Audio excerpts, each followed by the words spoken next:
ವಿಭಿನ್ನವಾಗಿ ಆಲೋಚಿಸಿ. ಪ್ರತಿಯೊಬ್ಬರ ಮಾತನ್ನು ಕೇಳಿ. ಪ್ರತಿಯೊಬ್ಬರಿಂದಲೂ ಏನಾದರೊಂದು ಒಳ್ಳೆಯದು ಕಲಿಯಿರಿ. ಏಕೆಂದರೆ ಎಲ್ಲರೂ ಎಲ್ಲವನ್ನು ತಿಳಿದಿರುವುದಿಲ್ಲ, ಆದರೆ ಎಲ್ಲರಿಗೂ ಏನಾದರೂ ಒಂದು ತಿಳಿದಿರುತ್ತೆ ಅಲ್ವಾ? Hi guys, welcome back to my YouTube channel. Sorry guys, ಲೇಟಾಗಿ ಅಪ್ಲೋಡ್ ಮಾಡ್ತಾ ಇದ್ದೀನಿ. ಇದು ಥರ್ಸ್ಡೇ ಮತ್ತು ಫ್ರೈಡೇ ವ್ಲಾಗ್ ಆಗಿರುತ್ತೆ. ಇದು ಥರ್ಸ್ಡೇ ವ್ಲಾಗ್ ಹಬ್ಬದ ಹಿಂದಿನ ದಿನ. ಪ್ರತಿ ವರ್ಷ ವರಮಹಾಲಕ್ಷ್ಮಿ ಹಬ್ಬಕ್ಕೆ ನಾವು ಮುಂಚೆನೇ ಪ್ರಿಪ್ರೇಷನ್ ಮಾಡ್ಕೊಂಡಿರ್ತೀವಿ. ಈ ಸಲ ಈ ಥರ ಸ್ಯಾರಿ ವೇರ್ ಮಾಡಬೇಕು, ಲಾಸ್ಟ್ ಇಯರ್ಗಿಂತ ಈ ಸತಿ ಈ ಥರ ಟ್ರೈ ಮಾಡಿದ್ರೆ ಹೇಗಿರುತ್ತೆ ಅನ್ನೋ ಥಾಟ್ ಎಲ್ರಿಗೂ ಬಂದೇ ಬರುತ್ತೆ, ಅದು ಸಹಜ.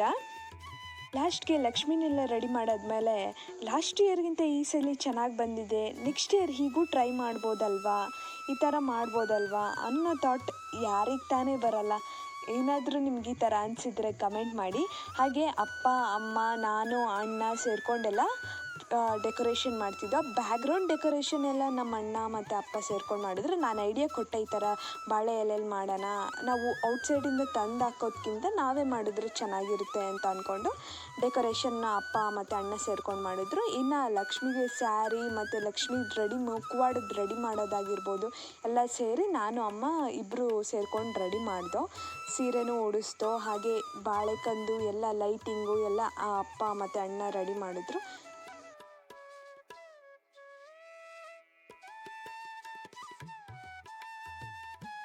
Guys, welcome back. ಇದು ಫ್ರೈಡೇ ಮಾರ್ನಿಂಗ್ ವ್ಲಾಗ್ ಆಗಿರುತ್ತೆ.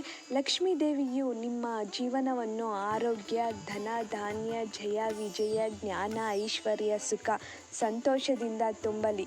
ವರಮಹಾಲಕ್ಷ್ಮಿ ಹಬ್ಬದ ಶುಭಾಶಯಗಳು.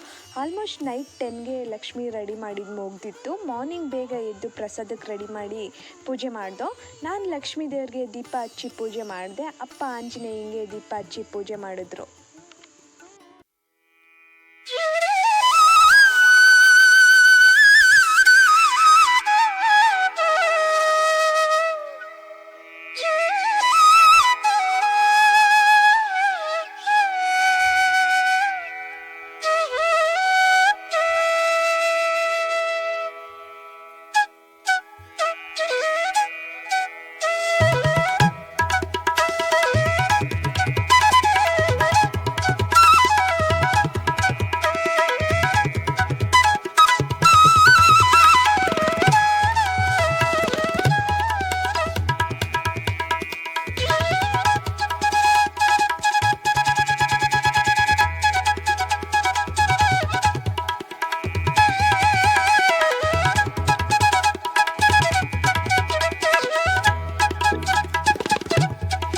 ಪೂಜೆ ಎಲ್ಲ ಮುಗೀತು.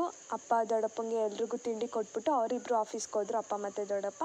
ಅಮ್ಮ ನಾನು ರೆಡಿಯಾಗಿ ಎಲ್ರಿಗೂ ಕುಂಕುಮಕ್ಕೆ ಕರೆದು ಬರ್ತೀನಿ, ಅಷ್ಟಕ್ಕೆ ಬೇಗ ರೆಡಿಯಾಗಿರು ಅಂತಂದರು.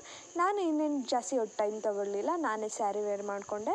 ಹಾಗೆ ನಾನೇ ಸಿಂಪಲಾಗಿ ಮೇಕಪ್ ಮಾಡಿಕೊಂಡೆ, ಹೇರ್ ಸ್ಟೈಲ್ ಮಾಡ್ಕೊಂಬಿಟ್ಟು ಬೇಗ ಪಟ್ ಅಂತ ರೆಡಿ ಆದೆ. ನಮ್ಮಮ್ಮ ಎಲ್ಲರ ಮನೆಗೂ ಕರೆದ್ಬಿಟ್ಟು ಕುಂಕುಮಕ್ಕೆ ಕರೆದ್ಬಿಟ್ಟು ಬರೋ ಅಷ್ಟೊತ್ತಿಗೆ ನಾನು ರೆಡಿ ಆಗಬೇಕಾಗಿತ್ತು, ಯಾಕಂದರೆ ನಾನೇ ಎಲ್ರಿಗೂ ಕುಂಕುಮ ಕೊಡೋದು.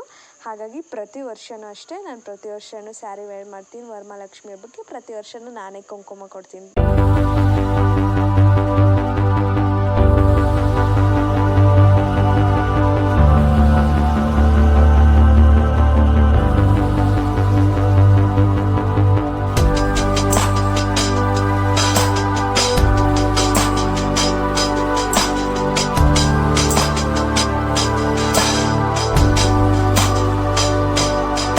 ನಾನು ಬೇಗ ರೆಡಿ ಆದೆ. ನನಗೇನೋ ಮಿಸ್ಸಿಂಗ್ ಅಂತ ಅನಿಸ್ತಿತ್ತು, ಏನು ಅಂತ ಗೊತ್ತಾಗಲಿಲ್ಲ. ಆಮೇಲೆ ಫ್ಲ್ಯಾಶ್ ಆಯಿತು, ನಾನು ವಿಭೂತಿ ಇಟ್ಕೊಂಡ್ರೆ ಅದು ಕಂಪ್ಲೀಟ್ ಆಗೋದು, ಇಲ್ಲ ವಿಭೂತಿ ಇಲ್ಲ ಕುಂಕುಮ ಇಟ್ಕೊಂಡ್ರೆ ನನಗೆ ಅದು ಕಂಪ್ಲೀಟ್ ಅನಿಸೋದು. ಬರೀ ನನಗೆ ಸ್ಟಿಕ್ಕರ್ ವೇರ್ ಮಾಡಿದ್ರೆ ನನಗೆ ಅಷ್ಟು ಚೆನ್ನಾಗಿ ಕಾಣಲ್ಲ. ಹಾಗೆ ಎಲ್ಲರೂ ಕುಂಕುಮಕ್ಕೆ ಬಂದರು. 9 ಜನಕ್ಕೆ ಕುಂಕುಮ ಕೊಟ್ಟಿದ್ದು, ಅಂದರೆ ಇನ್ನೂ ಎಕ್ಸ್ಟ್ರಾ ಬಂದಿದ್ದರು. ಹಾಗೆ ಎಲೆಡಿಕೆ, ಬಾಳೆಹಣ್ಣು, ಕಾಯಿ, ಬಳೆ, 5 ಥರ ಹಣ್ಣು ಎಲ್ಲ ಇಟ್ಟು ಮಡ್ಲು ತುಂಬ್ದೋ.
ನಾನು ತೊಗೊಳಕ್ಕಾಗಲಿಲ್ಲ, ಅಂದರೆ ತೊಗೊಳೋದು ಮರ್ತುಬಿಟ್ಟಿದ್ದೆ. ಇವೆಲ್ಲ ಕ್ಲಿಪ್ಪಿಂಗ್ಸ್ ತೊಗೊಂಡಿರೋದು ಅಷ್ಟೇ, ಕರೆಂಟ್ ಇರಲಿಲ್ಲ, ಹಾಗೂ ಹೆಂಗೂ ತೊಗೊಂಡು ಹಾಕಿದ್ದೀನಿ. ಆ್ಯಂಡ್ ಕ್ಲಾರಿಟಿ ಕೂಡ ಇಲ್ಲ, ಅಂದರೆ ನನ್ನ ಫೋನಲ್ಲಿ ತೆಗ್ದಿರೋದ್ರಿಂದ. ನಿನ್ನೆ ಎಲ್ಲ ತೆಗ್ದಿದ್ದು ಅಪ್ಪನ ಫೋನಲ್ಲಿ, ಅಪ್ಪನ ಹೊಸ ಫೋನ್ ಅದು ಕ್ಲಾರಿಟಿ ಇತ್ತು, ಬಟ್ ನನ್ನ ಕ್ಯಾಮ್ರಾ ಕ್ಲಾರಿಟಿ ಇಲ್ಲ.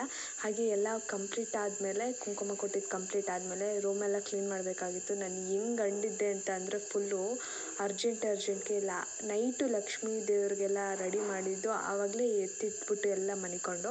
ಹಾಗೆ ಇಲ್ಲಿ ನಾನು ಡ್ರೆಸ್ಸಿಂಗ್ ಟೇಬಲ್ ಮೇಲೆ ಎಲ್ಲ ಫುಲ್ ಇದು ಮಾಡಿದ್ದೆ, ನಾನು ಎತ್ತಿಟ್ಬಿಟ್ಟು ಆಮೇಲೆ ಸುಧಾಂಟಿ ಅವ್ರ ಮನೆಗೆ ಕುಂಕುಮ ಕರೆದ್ರು. ಇಲ್ಲಿ ನಮ್ಮದು ತೋಟದ ಮನೆ ಅಂದರು ಒಂದು 5 or 6 ಮನೆ ಅಷ್ಟೇ ಇರೋದು. ಅಂದರೆ ನಾವು ಅವ್ರನ್ನ ಕರೆದಿದ್ದು, ಹಾಗಾಗಿ ಸುಧಾಂಟಿ ಒಬ್ಬರು ನಮ್ಮನ್ನು ಕರೆದಿದ್ರು ಕುಂಕುಮ ಇಟ್ಕೊಳಕ್ಕೆ ಬನ್ನಿ ಅಂತ. ನಾನು ಮತ್ತು ದೊಡ್ಡಮ್ಮ ಹೋಗಿದ್ದು ಕುಂಕುಮ ಇಟ್ಕೊಂಡು ಬರೋಕ್ಕೆ. ಇಯರ್ ಒನ್ಸ್ ಅಟ್ಲೀಸ್ಟ್ 3 or 5 ಮೆಂಬರ್ಸ್ಗೆ ಕುಂಕುಮ ಕೊಟ್ಟರೆ ತುಂಬ ಒಳ್ಳೆಯದು, ಮನೆಗೂ ಒಳ್ಳೆಯದು, ಹಾಗೆ ಮಕ್ಕಳಿರೋ ಮನೆಗೆ ಇನ್ನೂ ಒಳ್ಳೆಯದು. ನಮ್ಮ ವಿಲೇಜ್ ಸೈಡೇ ಇಷ್ಟು ಕರೆದ್ರೆ ಮಾತ್ರ ಬರೋದು, ಆದರೆ ಸಿಟಿ ಕಡೆ ಒಂದು ಸೆಲೆಬ್ರೇಷನ್ ಅದೇ, ಅವ್ರ ಮನೆಗೆ ಹೋಗಿ ಲಕ್ಷ್ಮಿ ನೋಡೋದು, ಎಷ್ಟು ಚೆನ್ನಾಗಿ ಕೂರಿಸಿದ್ದಾರೆ ಅಂತ ಮಾತಾಡೋದು, ಕುಂಕುಮ ಇಟ್ಕೊಳ್ಳೋದು. ಒಂದು 15 ಮೆಂಬರ್ಸ್ಗಾದ್ರೂ ಕುಂಕುಮ ಕೊಟ್ಟೇ ಕೊಡ್ತೀರಾ. ಎಲ್ಲರ ಮನೆಗೂ ಹೋಗಿ ನೀವು ಕುಂಕುಮ ಇಟ್ಕೊಂಬಂದು ಅವರು ನಿಮ್ಮ ಮನೆಗೆ ಬರ್ತಾರೆ. ಬಟ್ ಅದೇ ನಿಜವಾದ ವರಮಹಾಲಕ್ಷ್ಮಿ ಹಬ್ಬದ ಸೆಲೆಬ್ರೇಷನು. ಬಟ್ ನಮ್ಮ ಸೈಡೆಲ್ಲ ಹಂಗೆ ಬರೋಲ್ಲ, ಕರೆದ್ರೆ ಮಾತ್ರ ಬರೋದು. ಹಾಗೆ ಸುಧಾಂಟಿ ಅವ್ರ ಮನೆಗೆ ಹೋಗ್ಬಿಟ್ಟು ನಾನು ಕುಂಕುಮ ಇಟ್ಕೊಂಡು ಬಂದೆ. And thank you for watching. Subscribe ಮಾಡಿ, ಲೈಕ್ ಮಾಡಿ, ಹಾಗೆ ಶೇರ್ ಮಾಡಿ.